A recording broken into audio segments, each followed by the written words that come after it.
Good morning, I'm Nate, and this is my first skoolie video working on a roof rack. So I wanted to do a quick run through of a roof rack that's mostly complete and kind of show you how we did it. So it's 1.25 inch pipe that runs along the length of the whole bus. And then we've got the centerpiece and each side of the bus. So you've got, the whole bus. You've got a middle, left, and right. And the middle is gonna really support the weight and kind of keep it centered. So it doesn't run too far in either direction. Okay, and then really simple. You just get these T pieces, these T fittings, these nipples that go down to the bottom. I did 8 inches here and 2 inches here in the middle because, the roof is curved, so the middle is going to be higher than the ends. And then we'll run in the back of the bus, we'll do a roof deck. And in the front where I'm sitting, we'll do solar panels. And maybe we'll do some more videos for that. Okay, so 1.25 inch galvanized steel pipe. Got it from the local hardware store. Okay, this is the last piece that I'm doing here. So the end pieces are these 90-degree pieces with these 2-inch nipple and the footing, okay? Now this one, I'm only gonna put 2 bolts in because we had to push it forward in the middle here because of the roof deck. And we've got about 120 other nuts and bolts and things holding the rest of the roof deck down. So this one being a little lighter, I feel okay with. So using a 1/4 inch drill bit here. But for the most part, I used 5/16. Okay, so, and gonna just put this on speed.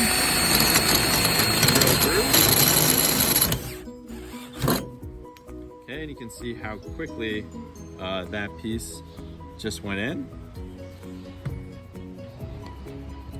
So I drilled 1 hole here, right? So you can see. And before I drill the next hole, I'm gonna put the nut and washer in just to hold it in place, to keep it kind of centered. Okay, so you want to get the strongest steel nuts and bolts that you can, because it's going to keep your roof deck and your solar panels from flying away. Let's get another one of those.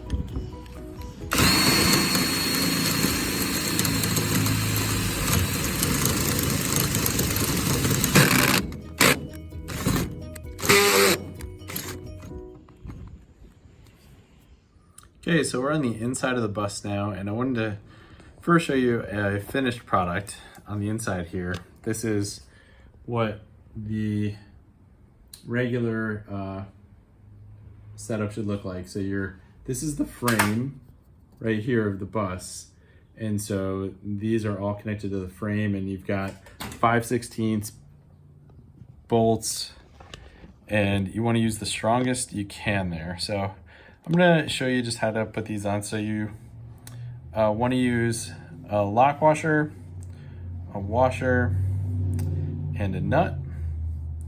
Okay, so lock washer first, and then washer, and then so you get the nut on there. All right, and then you want to use this Loctite thread locker. Okay, one of these will go a long way. I think I used like 2 of these for the whole bus of the whole roof rack. Okay, so, and then what I'm gonna do is I'm gonna screw it up actually most of the way. You might want to wear gloves with this thread locker. And then I'm gonna just stick these vice grips on, and that's gonna hold it tight for when I go up top to tighten it. Okay, so now we're back on the top of the bus, and just gonna use a little socket wrench to tighten this up here. Pretty straightforward. Once again, you just work until it's tight. I feel like it could be done to excess. I have broken a couple of these. So just once you really have to start working at it.